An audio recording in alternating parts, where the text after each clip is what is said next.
Agradezco al Instituto de Investigaciones Jurídicas, al Colegio de México y al Instituto la gentileza de su invitación, que rápidamente respondí en forma afirmativa, porque me parece que es útil, vamos a ver si lo logro, es útil oír la perspectiva de un diplomático, de un profesor y de una persona que, como aquí se acaba de decir en la mesa, yo también transité hacia Europa desde el año 62.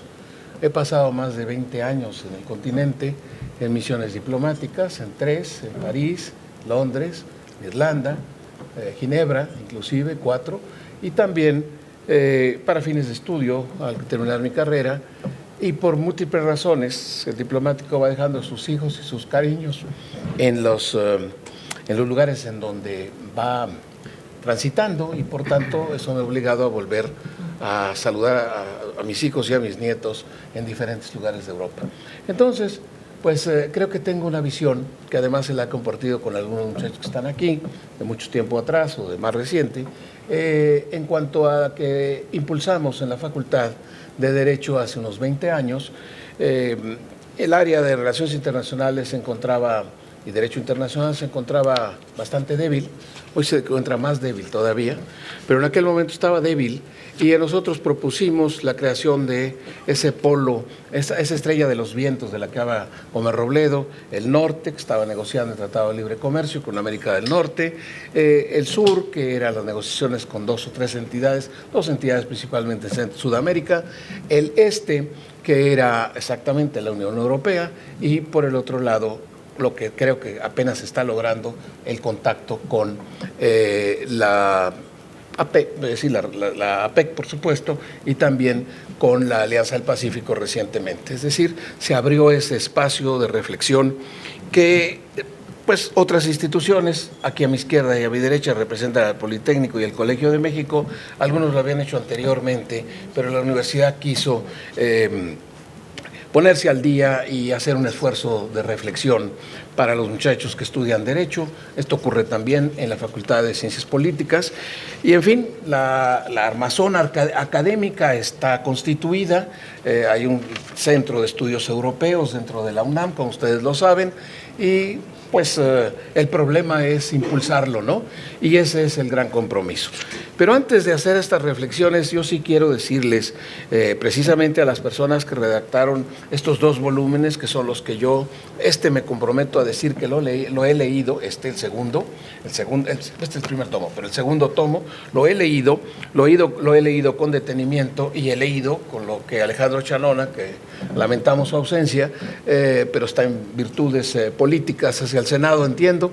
Entonces, escribe un artículo sobre la Unión Europea o sobre Europa y México. Bien, yo felicito este esfuerzo.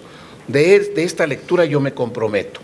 Y creo que hay algunos puntos que están señalados en la introducción y que exhorto a que se adquiera, a que se investigue, a que se reflexione, a que trabajamos sobre eso, a pesar de que seguramente ha habido jornadas o habrá jornadas para el propio libro en esta introducción, que yo me asocio y que quiero decir, porque en el momento de la coyuntura política, casi la mitad del año 2018, donde muchas cosas de México se deben definir, no están definidas, esa es mi primera impresión, claro, no está claro, la lotería no está cantada, entendámoslo perfectamente, y jóvenes especialmente, es una exhortación para que se manifiesten políticamente. El primer punto es ese: jóvenes, estamos ante un enorme riesgo, no lo cito de mi mente, lo cito del texto, estamos ante un año de riesgo, pero también un año de oportunidades. Y son los jóvenes específicamente los que van a determinar en buena forma el futuro de este país, del que no estamos contentos ninguno de los presentes. Tengo entendido, no estamos contentos, no estamos satisfechos, y tenemos la impresión de que podemos hacer un ejercicio de, como se dice, desmontar allí los obstáculos que han impedido el crecimiento económico de México. Creo que esto es uno de los elementos que más lastima a la sociedad mexicana, que más lastima al pueblo mexicano, porque estamos partidos, estamos diametralmente hundidos a partir de la Ciudad de México hacia el norte y a partir de la Ciudad de México hacia el sur. Esto no es una falla geológica, es algo más. Es un terremoto, como lo hemos vivido en los últimos años, en los cuales tenemos un norte próspero, un norte con unas instituciones educativas de primera, en donde tenemos una vida democrática aparentemente exitosa y, bueno, no con las ocurrencias que el país tiene, por supuesto, pero que mirar hacia el sur, del cual el mexicano muchas veces no quiere hacer, mirar al sur se encuentra con otra figura completamente lamentable, dolorosa, lastimosa, que es la corrupción, privilegio quizá del territorio, pero también la pobreza fundamentalmente, el desinterés de la figura política hacia el sur, por supuesto, a quien simplemente le manda mensajes y mensajes continuamente del príncipe, pero que finalmente no llegan, no reditúan en ese pueblo del sur con lo que le corresponde. Y que creo que una de las grandes dificultades es precisamente esa en la relación con la Unión Europea. Son dos Méxicos, ¿no? Ayer yo platicaba con el representante permanente de la Unión Europea, un funcionario de Bruselas que acaba de llegar, bueno, tiene 6 meses, acaba de llevar, debo decir, porque no ha sido acreditado por el gobierno en cuanto a presentación de cartas credenciales, y yo le presenté mi disculpa como diplomático con 31 años de carrera. ¿Cómo es posible que el representante de la Unión Europea, que está aquí en México como representante de Irlanda, como el representante de El Salvador, hace 6 meses están en México y no pueden concurrir a determinados actos porque, entre ellos, asistencia con el presidente de la República, porque no ha presentado credenciales? Esto es una omisión. Y debo ser franco en esta reflexión. Debo decir que sí hay un representante diplomático que tantas veces ha llegado, en los 3 últimos casos, al día siguiente el presidente de la República le ha abierto las puertas. Eso es un trato desigual. Al representante de la Unión Europea le corresponde, como a todo representante de país extranjero, una atención. Entiendo el protocolo, entiendo el congestionamiento, pero me pregunto yo, entre tantos viajes al Paraguay en uno de ellos, ahora viene otro a la Argentina, etcétera, etcétera, pues si vamos a tener una exposición hacia el exterior, si vamos a tener contacto con jefes de Estado, como va a ocurrir en esta cumbre, como ocurrirá muy pronto, si es que se realiza, tengo algunas dudas con lo que acaba de suceder el día de ayer en Lima, pero la cumbre también en Lima, pues ¿cómo es posible que se realice un contacto entre jefes de Estado si finalmente su representante no ha sido atendido durante los últimos 6 meses o más, etcétera? Bueno, eso lo digo como diplomático jubilado y quiero señalarlo. Pero bueno, me asocio a estas reflexiones, insisto. Algo no anda bien, dice la cita, en el país. Persiste un alto grado de insatisfacción, desigualdad y vivienda. Yo lo subrayo. El tiempo no lo tengo hoy para poderles dar un análisis, pero quiero decir que subrayo esos argumentos porque me parece, y por su conducto expréselo por favor a los 3 grupos que tienen la iniciativa de este trabajo espléndido, que hay diplomáticos jubilados que estamos plenamente de acuerdo con su reflexión y estamos en la mejor disposición de colaborar. Aquí estuvo el maestro Anguiano, a quien es más maestro que diplomático, pero también un hombre singular en la diplomacia mexicana de los años 70, 2 veces embajador en China, etcétera, etcétera. Pero en fin, no recalco los elementos por la sencilla razón de que lo tienen ustedes por escrito y espero que lo suscriban y espero que lo lean, porque es un material envidiablemente interesante en la coyuntura en la que estamos hoy. Pero ahora yo voy a hablar un poco sobre mi perspectiva de la Unión Europea. He dicho que por 4 ocasiones y por prolongados periodos he estado en la Unión Europea. ¿Qué pasa con la Unión Europea? Es la pregunta que seguramente quisieran ustedes que yo analizara y que yo debo responder. Bueno, vivimos la Unión Europea casi en el momento en que nació, 57, Roma. Hay una reserva. Son apreciaciones, claro. Hay una reserva entre las 2 entidades políticas, la nuestra como Estado y el organismo internacional como está en el Tratado de Lisboa, Europa. Los europeos, como Unión Europea, debo decir, como Unión Europea, nos ven con reserva, me atrevo a decir esto, por una sencilla razón. Estamos en el dominio reservado del imperio. Y por tanto, Es más importante, y esto lo demuestran las cifras, nada hay que ir más que a inversión, a comercio, exportaciones, importaciones, etcétera, etcétera, el que el país sigue en la rutina de una balanza comercial privilegiada con los Estados Unidos, más del 75%, deficitaria con algunos países de la Unión Europea, pero México sigue viendo fundamentalmente la relación con los Estados Unidos. Y Europa lo ve entonces con recelo. No vaya yo a tocar un campo minado. Me atrevo yo a decir, por ejemplo, ustedes lo saben mejor que yo, los empresarios, por supuesto, saben ustedes que estamos en la puerta, a veces la puerta y la entrada hay distancia, en la firma, pues, del tratado de actualización de la Unión Europea, con la Unión Europea. Sí, efectivamente, no es la primera vez, otro punto que señalo. También se empatan en el año 91, 92, 90, hasta 94 la negociación con la Unión Europea en el acuerdo segundo y el Tratado de Libre Comercio. Y entonces estamos jugando, esto es una figura que ustedes la pueden contemplar, estamos jugando una serie de avances. Yo creo que Ildefonso, que fue mi oficial mayor y mi amigo, Guajardo, está muy preocupado, pero con un oído hacia los Estados Unidos y un cuarto para el otro lado, y un cuarto para el otro lado, lo que acontece en Bruselas y lo que acontece trilateralmente en el espacio norteamericano. Y entonces, los americanos quisieran, me atrevo a dar un comentario que es personalísimo, quisieran los norteamericanos el día de hoy que no se firmara, antes de firmar con ellos, si eventualmente se firma, no se firmara el tratado global del que estamos aludiendo el día de hoy.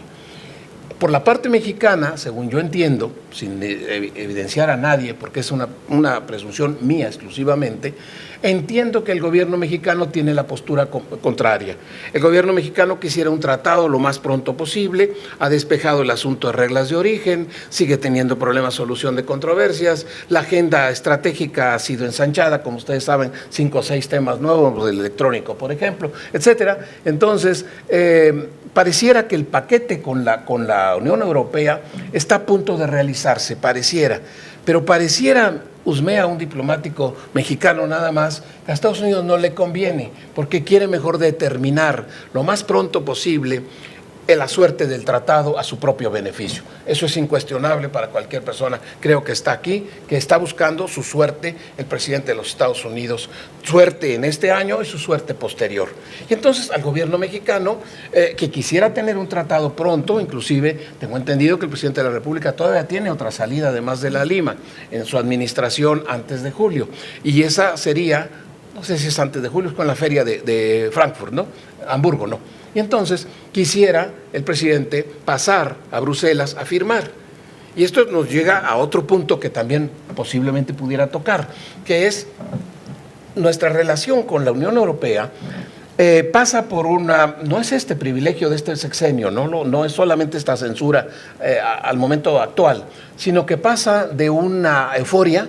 En la época de Fox, aquí los académicos me pueden ayudar, en la época de Fox en que se dio una euforia, tengo los datos, tengo las cifras, tengo los números, por supuesto, pero en el que nosotros comenzamos con grandes viajes, grandes proyectos, grandes documentos firmados, la visita, pero siempre a las mismas capitales. Se ha visitado 9 capitales de la Unión Europea, los últimos 3 presidentes, 9 nada más, coyunturales. Y de visita hemos tenido, si no me equivoco, 12 visitas en 3 sexenios nada más.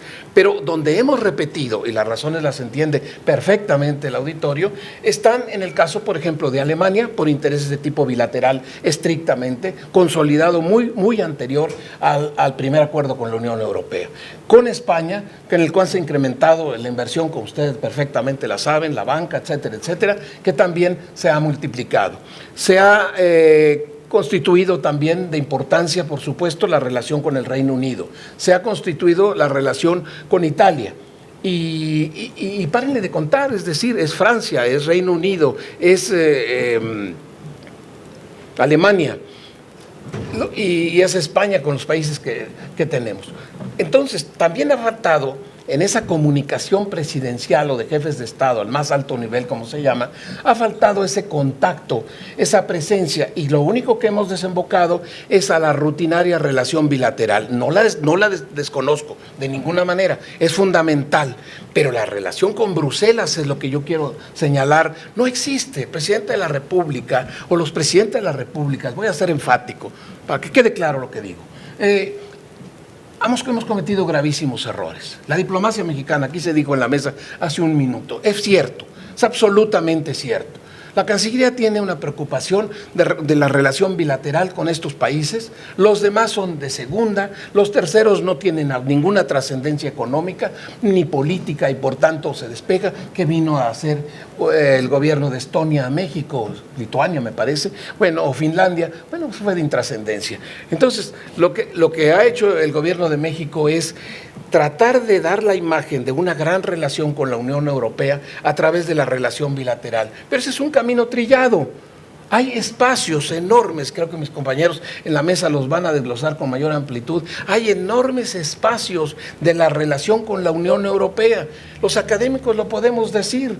La vía, la posibilidad del Erasmus, por ejemplo, la posibilidad de las becas, la posibilidad de intercambio cultural, la posibilidad de protección de los patrimonio cultural, enorme. La Unión Europea tiene ya un listado de 2010 de las acciones estratégicas. Sin embargo, ese listado que existe está obsoleto. Hay una serie de capítulos de la relación bilateral Unión Europea-México que no están en esa lista y que deben aparecer en la lista próxima, en la lista del acuerdo que se deba firmar, que repito, el gobierno actual, en esa figura que señalo de euforia, y después viene el desencanto, dice la maestra una profesora, dice de la euforia con la que los gobiernos mexicanos en las tres últimas administraciones inician su relación con Europa en general, después viene una especie de desencanto, una especie de desilusión y finalmente viene de hecho un abandono y en este caso especial, perdón, no sé qué cayó, pues lo que no vale.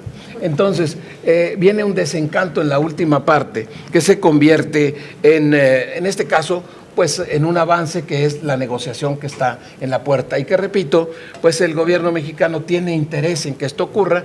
Sin embargo, la contraparte, en la versión que yo quiero elaborar, pareciera que la contraparte norteamericana no tiene interés en que México logre avanzar en el tratado, en la firma del tratado, que puede perfectamente estar firmado este año, como así se ha dicho, y luego, lógicamente, tiene que pasar por el triángulo de la Unión Europea, de las instituciones, y finalmente por la ratificación de los parlamentos europeos, ¿no? Entonces, decía yo también, otro punto, la omisión que el gobierno mexicano ha tenido con relación, aquí se dijo, la omisión que el gobierno mexicano ha tenido con relación a sus representantes en la Unión Europea.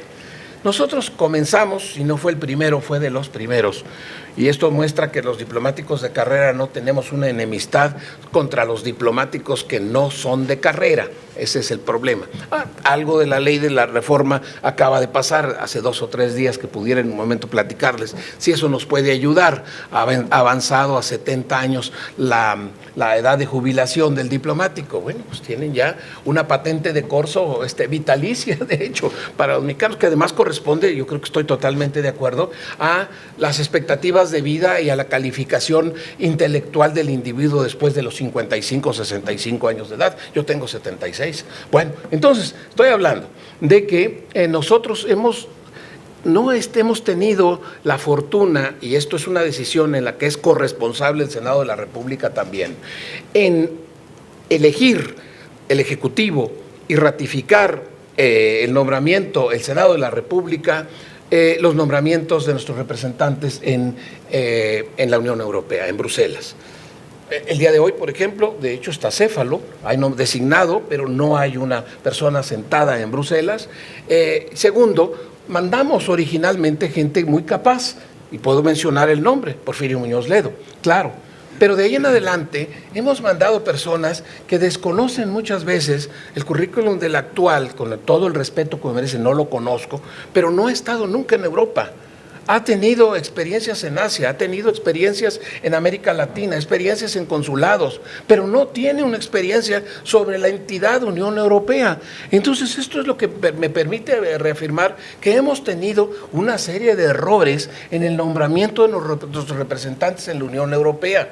Entiendo perfectamente que por cuestión de carácter económico no es posible tener un representante, ni es práctica de los latinoamericanos ante la Unión Europea y obviamente ante Bruselas. Entiendo perfectamente Luxemburgo, pero de cualquier manera hay hombres universales, hay hombres cultos, hay hombres que tienen una dimensión, hay empresarios, por favor, hay empresarios que calificarían perfectamente como embajadores en la Unión Europea, y entonces mandamos a oscuros diplomáticos que no tienen las tablas de los organismos internacionales y cuyo papel es referir documentos que cuando llegan a México generalmente ya fueron leídos en México, porque entre el secretario del secretario que elabora los memorándums, pues finalmente las vías de comunicación el día de hoy.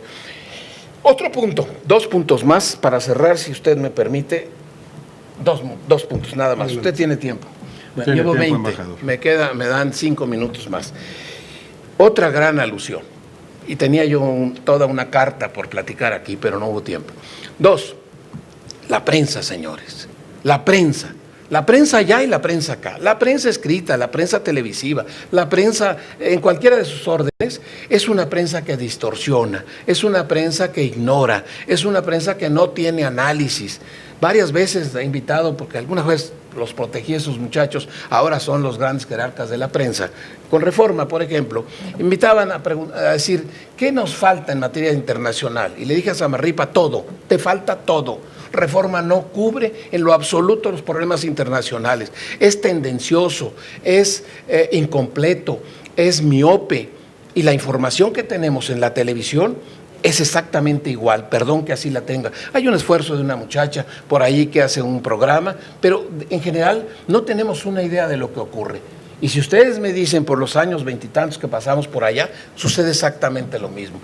Todos los que leemos 3, 4, 5 periódicos electrónicos a la mañana, El Guardián, Le Monde, BBC, etcétera, etcétera, nos damos cuenta de que tampoco hay información en los periódicos y en la información europea de lo que pasa en México, salvo cuando suceden acontecimientos muy graves, obviamente negativos, ¿no? Y el asunto de Italia, allá en Jalisco, por ejemplo, el otro día me decían el asunto de Guadalajara, que estábamos por ahí en la toma de posición del rector, pero solamente esos detalles. No hay una exposición, no hay una labor informativa del empresariado, de la Cancillería, de la academia, perdonen mis maestros amigos, de la academia, para informar lo que realmente ocurre.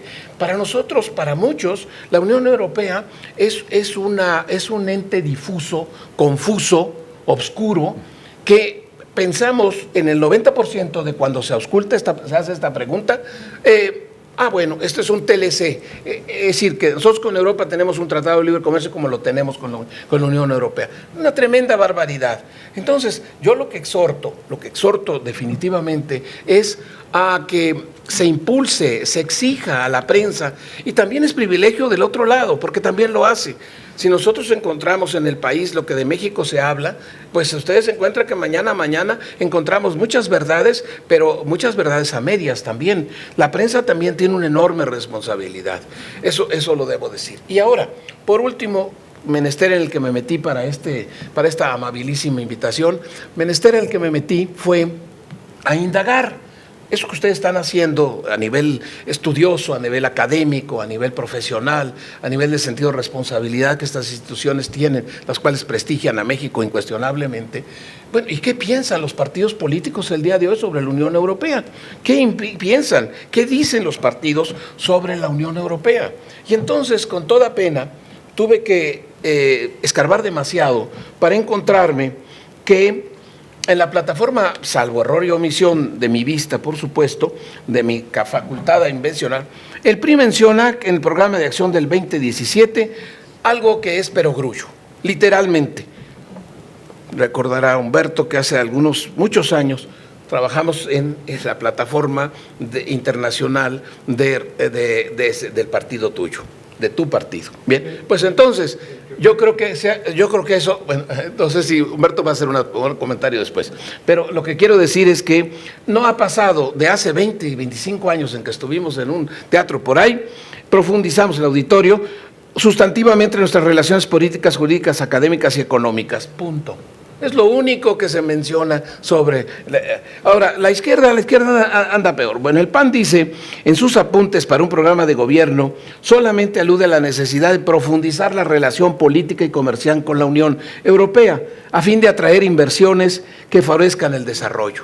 Yo creo que no puede ser más escueto y no puede ser más verdad de perogrullo que lo que está diciendo. Entonces, los dos partidos principales, por lo menos hasta esta fecha, los dos partidos principales de México, en su plataforma pública de programa hacia el 2018, no hacen una alusión consistente. Y ahora voy a la izquierda. Por ejemplo, Morena habla de Europa y la Unión Europea y coloca también a Rusia y también coloca a España. España está dentro de la Unión, Rusia no lo está. Y los demás también es una cosa totalmente difusa. Ahí lo dice. En su plan a la nación dice hay una crisis de identidad en la Unión Europea. Bueno, es una auscultación que nosotros también tenemos una crisis de identidad en México. Hay que buscar un equilibrio comercial. Vuelve a repetirse lo mismo. Ustedes ya, empresarios, ya lo saben. Eso ya lo saben. ¿Cómo hacerlo? ¿Cómo realmente desatar ese nudo gordiano con la Unión Europea? Eso es lo que esta mesa debería en el futuro analizar, cómo romper el nudo gordiano, desbaratar, es decir, segmentar la relación bilateral, que es próspera, aunque es negativa para México, lo entendemos por las circunstancias, y por el otro lado, impulsar muchas oportunidades, que existen algunas, que están en el papel en gran cantidad, entre la Unión Europea y México directamente. Bueno, y dice... Hay que actualizar el marco jurídico, hay que profundizar la cooperación en derechos humanos. Por lo menos ya toca este tema que para el Parlamento es un tema muy importante. Cultura, ciencia, tecnología, medio ambiente, cambio climático, patrimonio cultural. Bueno, correcto, es la misma relación de los puntos estratégicos del Acuerdo de 2010, pero no elabora. Los partidos políticos no se han puesto a trabajar la relación con Europa, con la Unión Europea, no se han puesto a trabajar. Por otro lado, otra organización que para ahora ustedes no la conocen, por eso la doy a conocer, porque participamos, la Fundación para la Democracia, decimos, no podemos proyectar hacia afuera lo que no somos adentro de nuestra propia tierra. Cualquier cambio en la política exterior mexicana implica profundas transformaciones internas. La inserción de México en el mundo será mejor cuando dentro del país mejoren los derechos humanos, la seguridad pública, la lucha contra la corrupción, la rendición de cuentas, el acceso a la justicia y una mejor calidad de vida de todos los mexicanos. Esa inserción, el documento está firmado por Cuauhtémoc Cárdenas, esa inserción debe concretarse desde la democracia real, la soberanía, la independencia y con gobiernos al servicio del Estado. Bueno, como ustedes ven, no es un autohalago en ningún sentido, pero pues algunas personas que hemos trabajado en este proyecto, pues tenemos por lo menos una expresión escrita pública, no nos da pena lo que estamos haciendo, como académicos o como diplomáticos jubilados, no nos da pena el análisis que para que tengamos una perspectiva de una nueva relación con la Unión Europea, tenemos que hacer primero un ejercicio de introspección. Y ese es el que no ocurre. Y ese es el que nosotros estamos viendo constantemente en la prensa, que los ataques, las reflexiones, los viajes, las informaciones, los mensajeros, etcétera, etcétera, que van al Parlamento, donde va a haber un obstáculo para el acuerdo próximo, evidentemente, por los partidos de extremo. Si el Parlamento, mis queridos maestros nos analizarán seguramente eso, los partidos en el extremo del Parlamento son los que van a atacar el próximo acuerdo que se va a firmar con México. Entonces, no cantemos más que la victoria posiblemente a principios del 19, si no ocurre como estoy mencionando, hasta el 19, en el que el México, como lo dice el trabajo que estamos nosotros comentando, por supuesto, este es un momento nacional, es un reto de todos y pues el país debe sufrir necesarios cambios, porque si no, las circunstancias del país nos van a obligar a acercarnos a la quiebra del Estado. Perdón, muchas gracias.